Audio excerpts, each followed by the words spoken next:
और चलिए आपको सीधा लोकसभा लिए चलते हैं। अर्जुन राम मेघवाल क्या कुछ कह रहे सुनते हैं।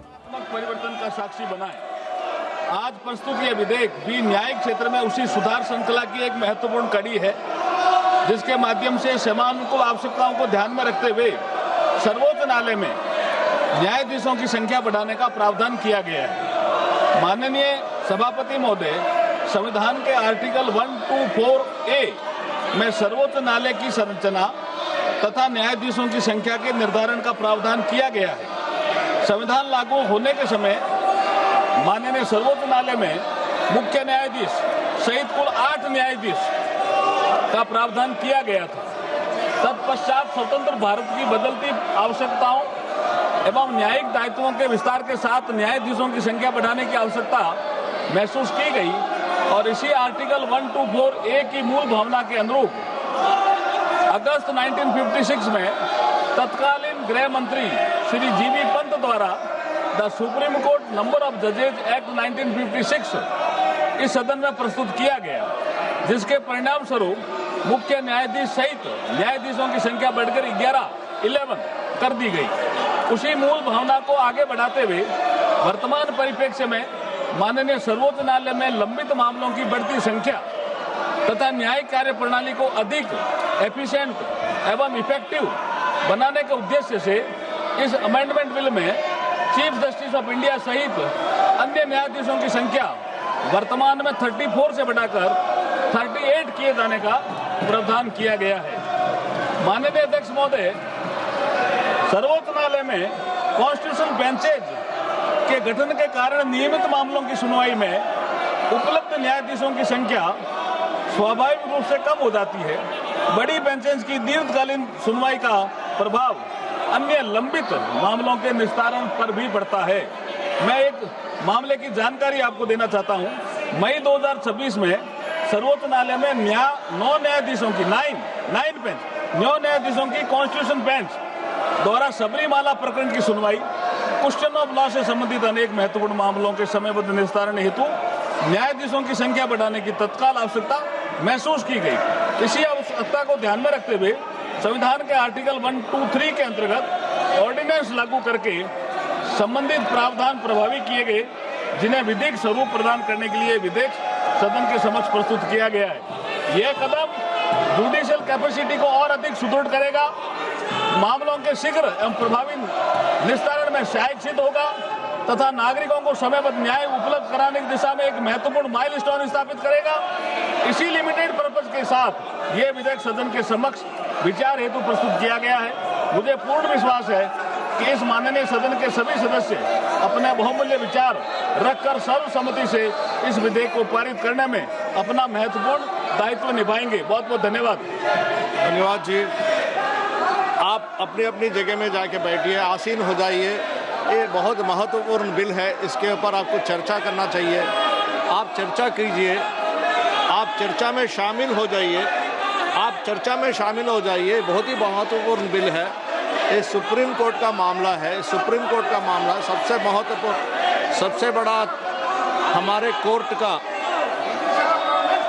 न्यायालय का ये विषय है। आप इसमें कृपया आप इसमें चर्चा लीजिएगा। बहुत ही इम्पोर्टेंट बिल है। अगर आप चर्चा नहीं लेना चाहते हैं तो अभी प्रश्न ये है कि स्वागत रॉय जी द्वारा प्रस्तुत संवैधानिक संकल्प को अस्वीकृत किया जाए। जो सदस्य इसके पक्ष में है वो हाँ कहें, जो सदस्य विरोध में है वो ना कहें।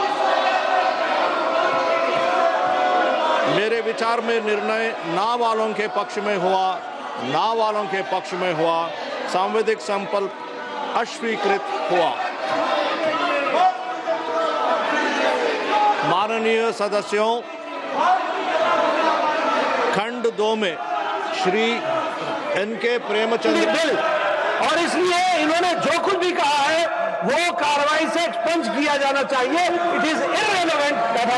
सदस्यगण, नियम है, अगर आप बिल पर नहीं बोलना चाहते हैं वो बात, फिर हमें दूसरे मेंबर को बुलाना पड़ेगा। एज पर रूल मैंने माननीय अजय माकन जी से 2-3 बार निवेदन किया अगर आप बिल पर नहीं बोलेंगे फिर मैं एक मौका दे रहा हूं, अगर आप डेविएट करेंगे तो दिस विल बी द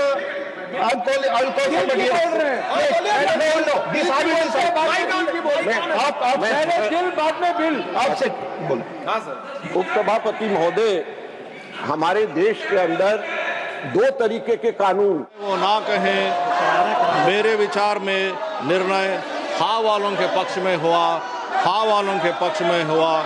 विधेयक पर विचार करने हेतु प्रस्ताव को स्वीकृत किया गया। अब सभा विधेयक पर खंडवार विचार करेगी। माननीय श्री N.K. प्रेमचंद्रन जी, संशोधन संख्या 1।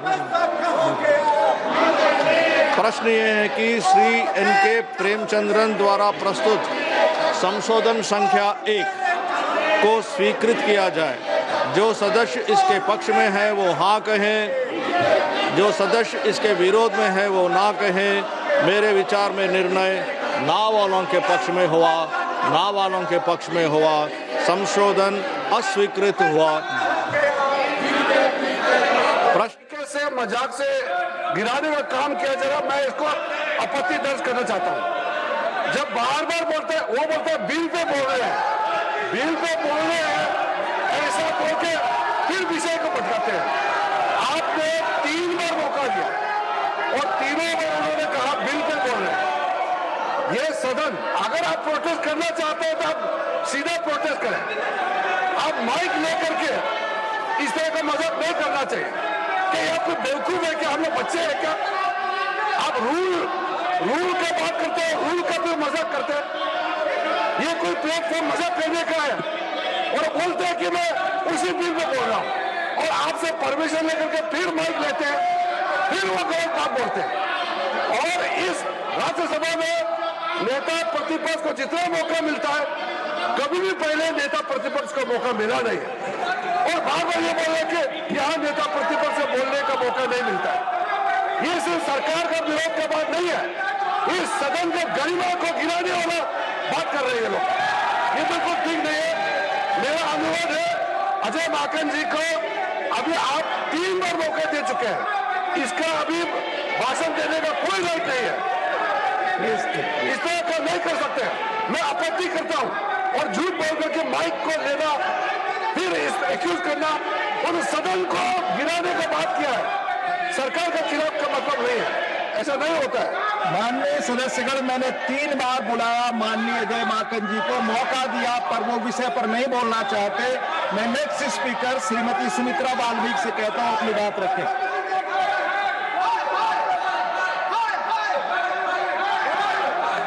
माननीय सभापति महोदय, आज वो ऐतिहासिक MSME विकास संशोधन बिल पर 2026 के समर्थन पर बोलने के लिए खड़ी हुई हूँ।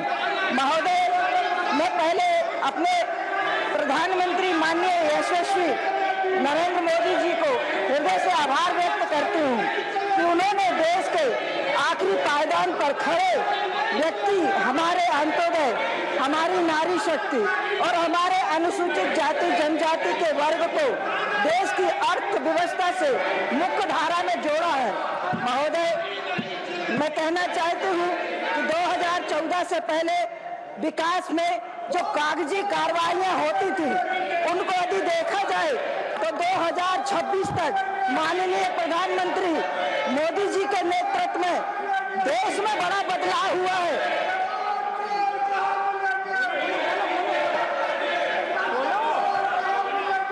माननीय अध्यक्ष महोदय, मैं भारत की वुमेन्स वेलफेयर के आगे बढ़कर मैं कहना चाहती हूँ कि वुमेन लैंड डेवलपमेंट के संकल्प को सिद्ध करती है। सभापति महोदय, और बड़ी खबर आपको बता दें कि लोकसभा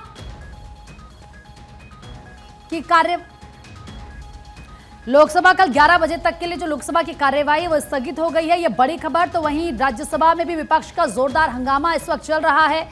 बिल पर नहीं बोल रहा है विपक्ष, जेपी नड्डा की तरफ से कहा गया। लेकिन फिलहाल लोकसभा की जो कार्यवाही है वो कल 11 बजे तक के लिए स्थगित हो गई है। ये बड़ी खबर हम आपको इस बीच दे रहे हैं। लगातार हो हंगामा विपक्ष की तरफ से किया जा रहा है।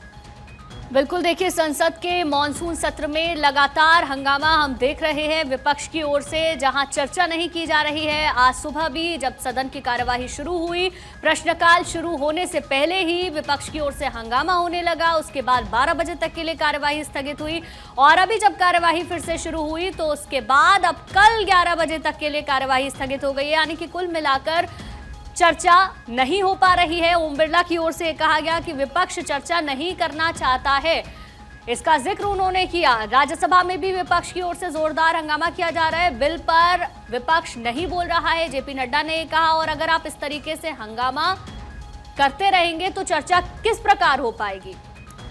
तो देखिए, इस वक्त आप देख रहे हैं कि कैसी तस्वीरें निकलकर सामने आ रही हैं। हंगामा हो रहा है, संसद में हल्ला बोल है और ऐसे में विपक्ष जमकर नारेबाजी कर रहा है, हंगामा कर रहा है, जिस वजह से सदन की कार्यवाही सुचारू रूप से नहीं चल पा रही। पूजा यादव मेरी सहयोगी इस वक्त हमारे साथ कनेक्ट हो चुकी हैं। पूजा, लगातार सदन के अंदर हंगामा हो रहा है। लोकसभा की कार्यवाही अब कल 11 बजे तक के लिए स्थगित हो गई है। राज्यसभा में भी जमकर विपक्ष हंगामा कर रहा है। अब सवाल यह है कि अगर इसी तरीके से हंगामा होता रहेगा तो सदन में काम होगा तो होगा कैसे? देखिए प्रीति, सबसे बड़ा सवाल यही है कि आखिर काम होगा तो होगा कैसे, क्योंकि हम लगातार देख रहे हैं विपक्ष ने 2 मुद्दों को चुना जिसको लेकर विपक्ष लगातार हंगामा कर रहा है।